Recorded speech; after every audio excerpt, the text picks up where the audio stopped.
Spring break had been the best week ever. Emily and Daniel had done everything fun. Bike rides in the park, picnics under blooming trees, ice cream with rainbow sprinkles, and long afternoons playing fetch with their tiny, curly brown dog, Coco.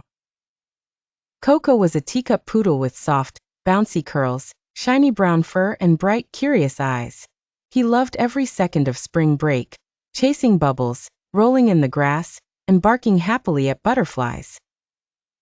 One day he even wore a tiny sun hat at the beach, though he shook it off right away.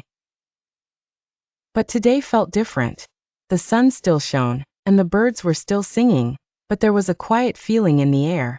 Spring break was coming to an end. Tomorrow was back to school. Emily and Daniel weren't sad exactly, but they were quiet. Daniel sat on the porch swing, slowly rocking back and forth. Emily leaned against the railing, watching Coco sniff around the backyard. "I wish spring break could last forever," Emily sighed. "Yeah," Daniel nodded. "It went by too fast." Coco paused mid-sniff. His little brown ears perked up. He looked at his humans, tilted his head, and then suddenly zipped across the yard like a fuzzy brown rocket. "Where's he going now?" Daniel asked. "He's definitely up to something," Emily said, hopping down the steps.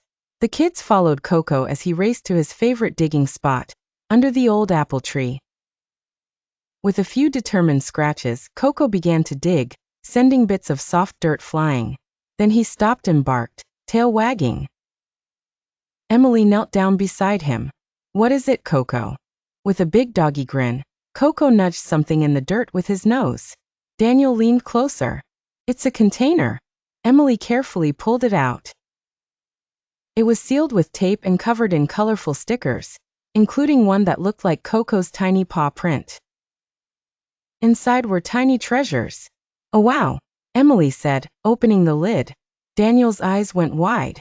"It's a spring break treasure box." Inside were bits and pieces Coco had somehow collected all week. A pink flower petal from the park, a mini seashell from the beach, a crumpled amusement park ticket, with a bite mark, a sticker from the ice cream shop, a tiny heart-shaped stick. And the best surprise, a small photo of Coco, Emily, and Daniel at the beach, smiling with chocolate ice cream all over their faces. Daniel laughed. "How did he get this picture?" Emily smiled. "He must have grabbed it from the table." "Coco, you sneaky boy." Coco barked and gave a proud little hop. Then he snuggled between them, tail still wagging. "He wanted us to remember all the fun," Emily said, stroking his curly brown head. Daniel nodded. "So we wouldn't feel sad about school." They sat in the grass with Coco, looking through the tiny items again. Then Daniel had an idea. "Let's make a real memory box, and add to it every spring break." Emily's eyes sparkled. "Yes, a Coco collection."